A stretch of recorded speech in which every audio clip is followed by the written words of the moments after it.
How to redeem Lowe's e-gift cards online. In this video, I'll show you guys how you can use the Lowe's e-gift cards online. First thing you have to do is go to Google Chrome. Now just make sure that you have logged into your account here and go to the search bar. Simply search for Lowe's.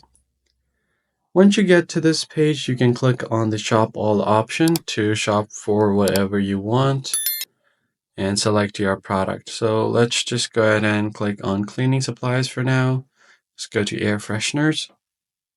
Just select your product and add it to your cart. So I've got this liquid right here. I can click on it and it will show me all of the results. Now just tap on add to cart option. And once you've added this to your cart, tap on view cart. And when you try to check out, you can just go ahead and enter the gift card there if you have the code. So while you check out, you could start a secure checkout or a PayPal checkout. All you have to do here is just tap on any one of them. And if you have any code available, you will have an option to enter it while you check it out, and you should be good to go.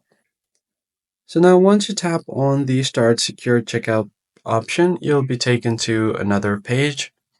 And after entering all of your details, you can scroll down and find the promo code option. Just enter your code here and it will be applied. That's it for this video. I'll catch you on the next one.